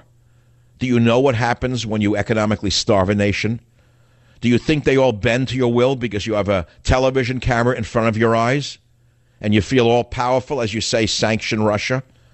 You feel like a real powerful man with your pancake makeup and you got a TV camera on you and you puff up your chest and you say, put sanctions on that Hitler. Sanctions on Russia. I'll tell you what happens is you push the man to the wall and you never know what's going to happen when you corner an animal, especially an animal as tough as Putin. There's time for diplomacy, and I hope that cooler heads prevail. I hope that the neocons who are bloodthirsty for war are seen but not heard. I'll be right back. Join the Savage Nation. Call now, 855-400-SAVAGE, 855-400-7282. Savage. The Savage Nation is sponsored by Swiss America, the only company I trust with my financial future. Call 800-289-2646 or SwissAmerica.com.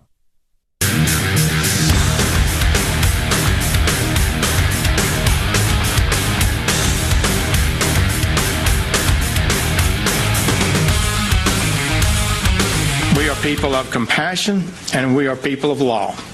But there is nothing compassionate about the failure to enforce immigration laws. Enforcing the law saves lives, protects communities and taxpayers, and prevents human suffering. Failure to enforce the laws in the past has put our nation at risk of crime, violence, and terrorism. Thank you, Mr. Sessions, the best attorney general we've had in decades. What a great man he really is for upholding the law of the land. He should arrest the mayors who are defying the law of the land in order to appease the illegal voters and to keep the gravy train flowing. I think in order to soothe the wild beasts of war, tomorrow I'm going to play some Russian music. Robert, take a note. We're going to play Dmitry Kabalevsky, the comedians. I love it.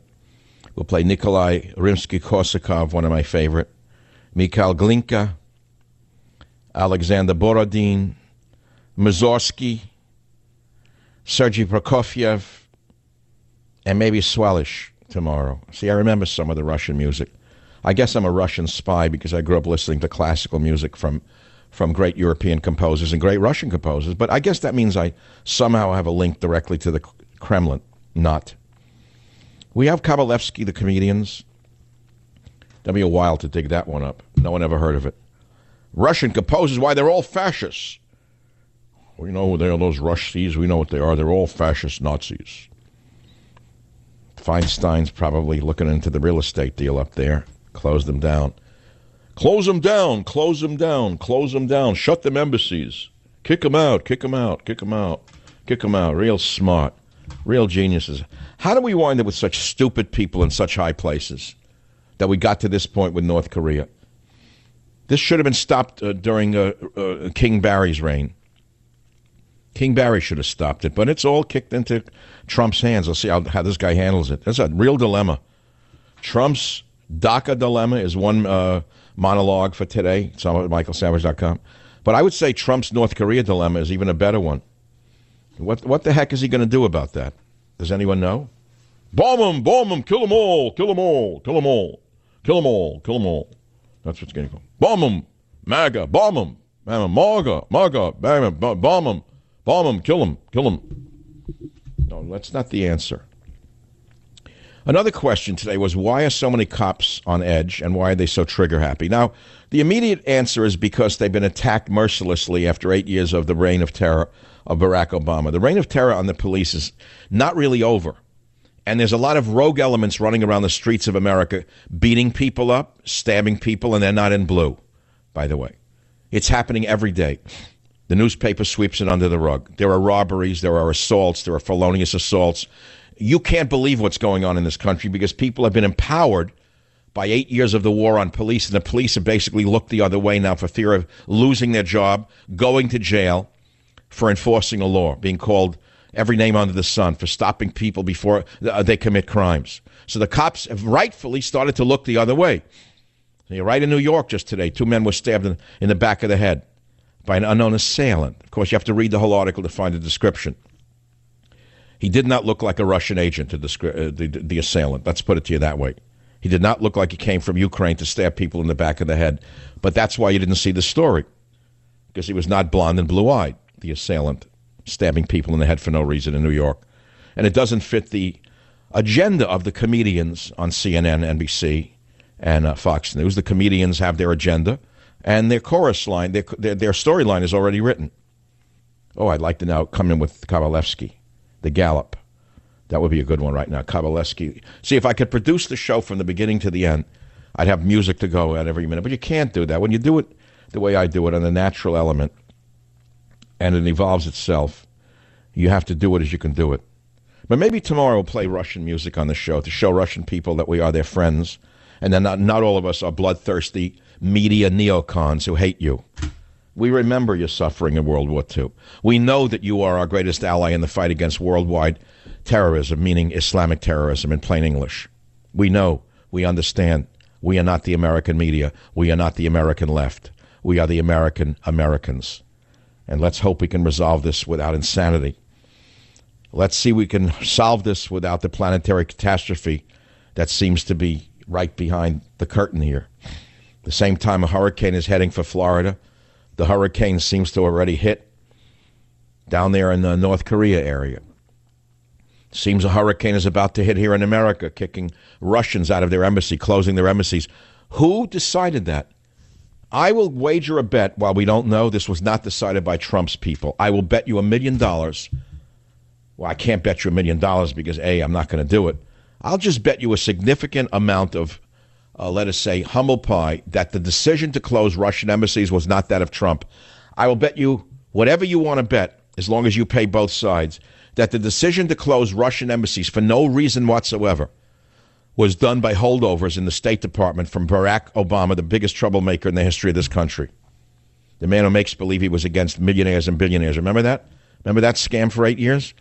How Obama bashed millionaires and billionaires, and the minute he retired, he took a $70 million book advance for a book yet written. A book unwritten. $70 million. Why in the world would anyone pay him $70 million? Do you think the book will sell that well? I don't know. I doubt it. But aside from that, the minute he got out of office, the man who hated millionaires and billionaires, like all of them, he immediately flew on the private jets provided by, let's see, members of Black Lives Matter? Check no. Private jets provided by members of Antifa? Check no. He flew on private jets provided by millionaires and billionaires to go to their yachts owned by millionaires and billionaires. The yachts were not owned by Antifa or by Black Lives Matter or by the National Lawyers Guild or by the ACLU. No, Obama circulated after the fact with millionaires and billionaires because that's all he ever circulated with. Here it is. What do we got here? Do we have the man? We have the man! Is this Kabalevsky? Yes, indeed. Great Russian music on the Savage Nation. Let's have a cultural exchange so the dimwits running the country can wake up before it's a true catastrophe.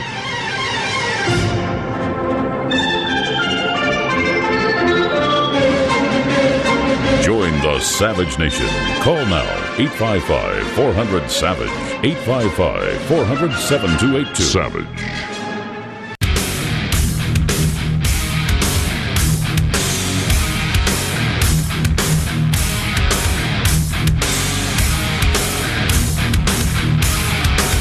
We're talking about North Korea, what should be done. We are talking about we won't get fooled again by the WHO, and yet Trump said he's going to end DACA, but not now. So he kicked the can down the road, which he actually has to do. It's in the hands of Congress. He doesn't have unilateral powers as Obama did because Obama was special. As you understand, The rules that applied to America for the hundreds of years that we've been a country did not apply to Obama because he was special. He was a saint. He won a Nobel Prize before he was born, apparently, and when he was selected to be president, long before he was even a teenager, by the secret hands that run everything. Joke. But anyway, the fact of the matter is DACA is very controversial for a number of reasons. It hurts a lot of American students. It hurts a lot of American workers. And so what's the answer? To kick them out? I don't know. What's the answer? We hear that they're all wonderful young people. Now they're young people. I guess that would also include the people who committed crimes. They're also wonderful young people. You see, here's the interesting thing. Young people and teens are good if they're not white. I know that was shocking, wasn't it? When have you last heard anyone refer to young people who, let us say, want Robert E. Lee statues as young people? Maybe some young people in the South like Robert E. Lee statues, but they're not young people. See, they're not young people. They're fascists. They're racist. They're Ku Klux Klan members. They're Nazis. They're no longer young people. But if they're illegal aliens, they're all good, and they're all young people or teens, according to Wolfie and Blitzer, on Prancer, on Dancer, with all of your fables. Then we have the North Korean nuclear crisis. That is a huge story that kept me awake all weekend. That's a real story that has to be dealt with because Putin has warned of planetary catastrophe. Putin has warned that the escalating North Korean crisis could cause a planetary catastrophe and huge loss of life, and described U.S. proposals for further sanctions on Pyongyang as useless. Now, I want to say something about this. The Democrats and the haters in the Republican Party who have pushed for war with Russia, who have forced Trump to close embassies, Russian embassies, Pelosi, Feinstein, all of them have blood on their hands if this should escalate into a war. Never forget who started this showdown with Russia. It was the illegitimi on the left who wanted to crucify Trump using the false narrative of Russia. They call Putin Hitler. That's what Hillary did. And then every last Democrat, every last one of them, every last one of these illegitimates had the nerve to take our greatest ally. It's insanity, really, not nerve. Our greatest ally against ISIS was Russia, is Russia, has been Russia. And they have a nerve now to push Russia into the corner with China and North Korea. I want you to see not unintended consequences, but the consequences of stupidity. And stupidity it is. There is no other name for it. But in this case, the stupidity could lead to thorough nuclear war. And I want to remind you of something else. We've pushed Russia almost to the brink with what? With sanctions? And tell me what sanctions have led to in the past with other nations. Most of you don't know history. That's why you're condemned to repeat it. But I'm a student of history, and I know what sanctions have done in the past. When Japan was sanctioned in World War II, just before World War II, she became more hostile. When Japan was sanctioned, she invaded more territory because she was starved for resources. She invaded Manchuria, which led to World War II with Japan.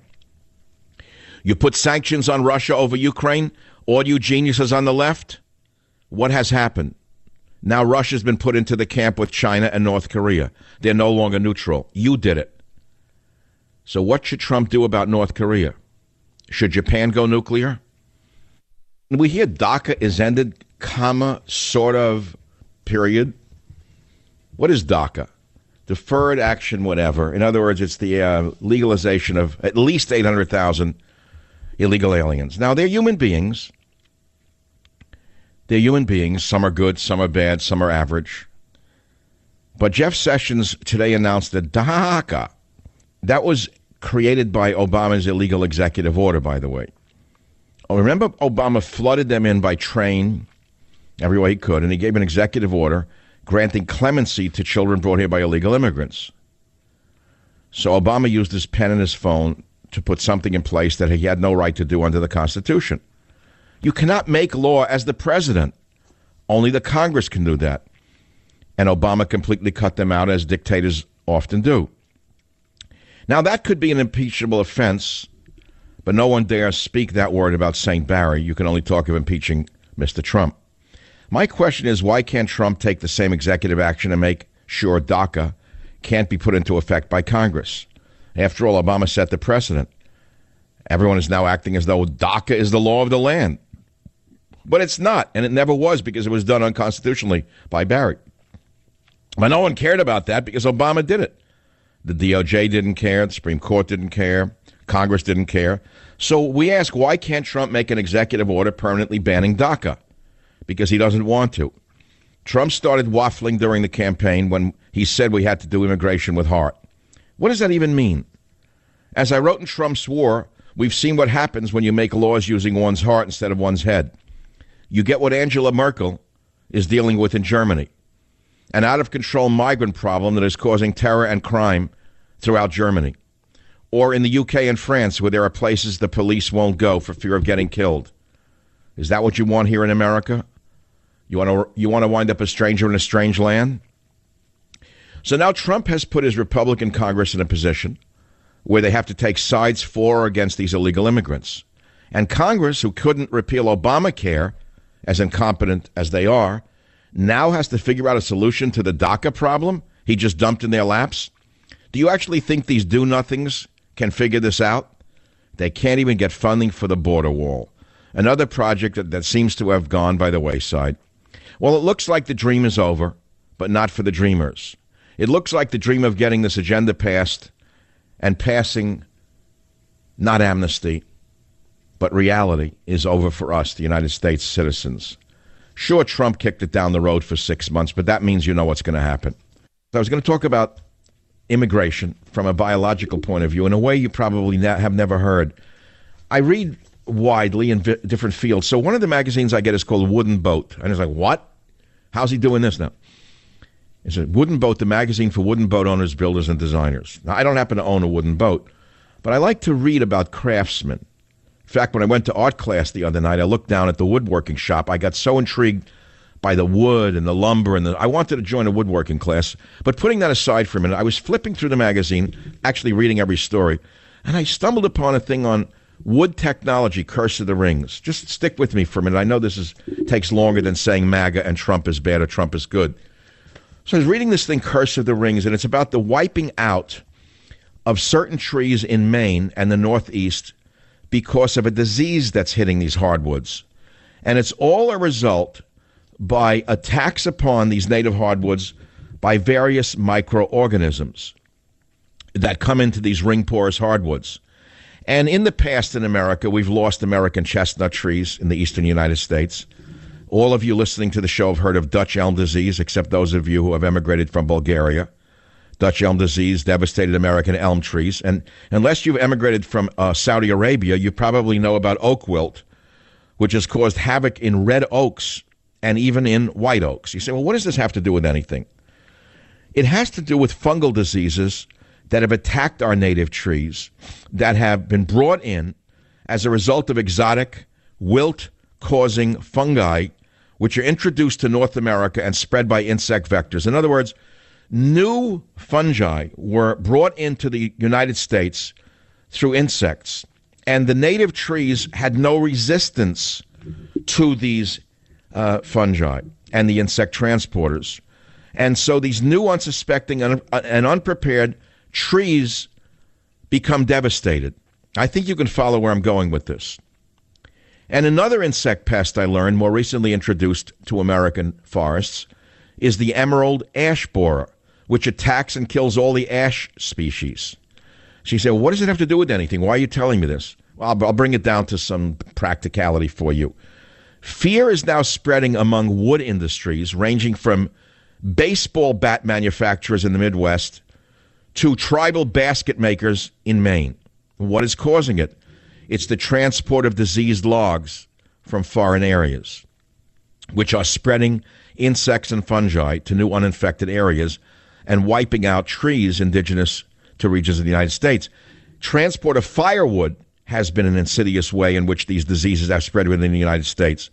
So I was reading about this from the point of view of ring-porous tree diseases, and I don't want to bore you with the details of this, but if you were to look at a micro slide of a sugar maple on the left and a red oak on the right, and you compare the size of the vessels inside each of these trees, you will see that the red oak has very, very large bore vessels. Think of them as blood vessels. They're very large in size compared to very small sugar maple vessels. And this explains why the trees are so easily contaminated by foreign elements, such as the fungi brought in by the insect vectors. And this has a lot to do with immigration. We are like the indigenous trees in this country, very strong trees, very hardy trees that have withstood the ages, the chestnuts, the Dutch elm disease, the Dutch elms, the oak trees.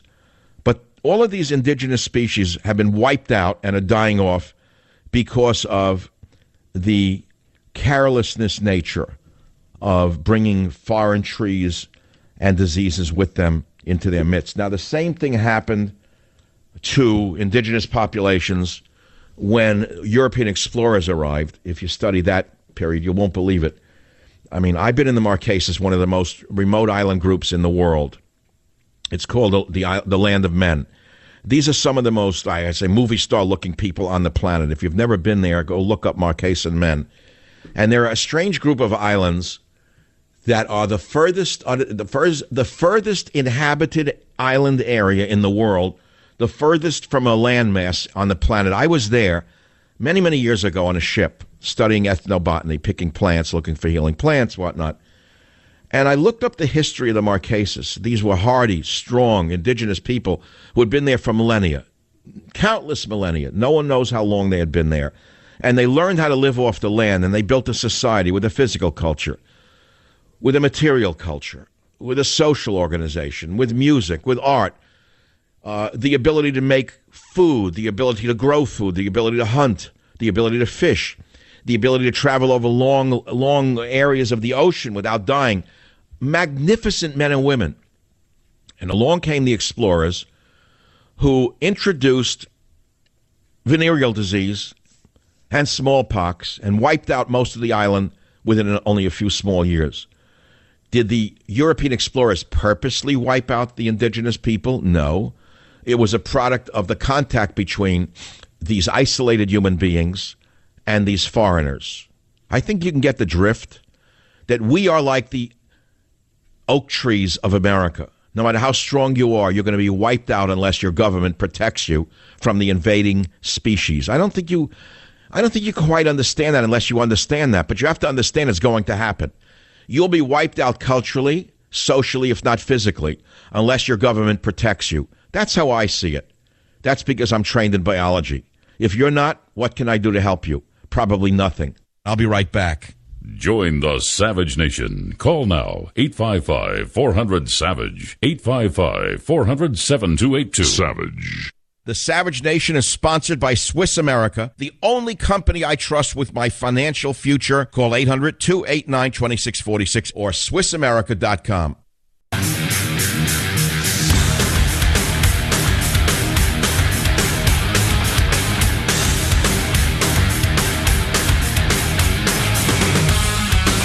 They're all so wonderful, these young people, aren't they? The undocumented students are so much superior in virtually every way to the American student. They are everything that the world has been waiting for. They are the dream people. By the way, the college president is an acolyte of Willie Brown. See how it all works together? After they finish doing what they do, they get farmed out to the colleges to collect the fattest salaries you could ever imagine, with the fattest pensions that you could never afford. And then while they're there, they spit on American values and American laws, saying that they're holier than thou. By the way, when I saw what they were doing and the way they're bending over backwards at this college, I couldn't help but sending my comment to the college president, and I made it very simple. I said, "You are openly violating federal law. Federal law controls immigration policies. I am reporting your blatant disregard both for the will of the majority of legal American citizens and for common sense control of our national borders." That's what I sent to him. I hope they put him in prison. What's odd to me, it's not odd at all, is when Barry broke the law, that would be President Obama to you. So for the sake of identification, when President Obama broke the law, which he did numerous times on immigration issues, and I got on this show and I said, the states don't want this. The states don't want this. The states want their own way of doing things. Many of you call the show, it's, oh, no, no, no. Federal law is what rules over immigration issues, not state law. See? Well, now there's a new federal government, and the new federal law is the old federal law. And that's why it should override all of that which the states want to do. But you see, it doesn't apply anymore because the lying hypocrites on the left want to change the rules according to what they want. So they create a dream center that you pay for, and the dream center is a one-stop, safe, caring place for undocumented students. And it gives them personalized support as they begin their college journey. Isn't that nice? My father was an immigrant. I had no college journey help. I had to work after school. I worked happily after school. I was glad to get a job in my friend's father's clothing store in Jackson Heights. In fact, I loved the job. And I read the Dream Center staff are here to create a welcoming experience while students navigate matters related to AB 540 admissions. That means how to scam the system and get in even though you're not qualified. DACA, the California Dream Act, another act passed to give advantages to illegal aliens. EOPS, Extended Opportunities Program and Services, Americans need not apply. The BOG, Board of Governors fee waiver, again, Americans need not apply. Referrals to assessment and counseling, again, Americans need not apply. And every other trick in the book in order to make sure that illegal aliens known as dreamers get to the head of the line. And I'm trying to enlighten you as to the fact that, you know, there's an old adage in the stock market, whatever goes up, something must come down. If someone makes money, it means someone lost money. Did you know that? It's the same with this DACA program. Whoever is given an unfair advantage with DACA, this unfair advantage is being taken away from someone else, black or white or Asian. An illegal student is being shortchanged in order to make sure that the illegal aliens who are here under DACA get a gold-plated passage through the college experience. Savage.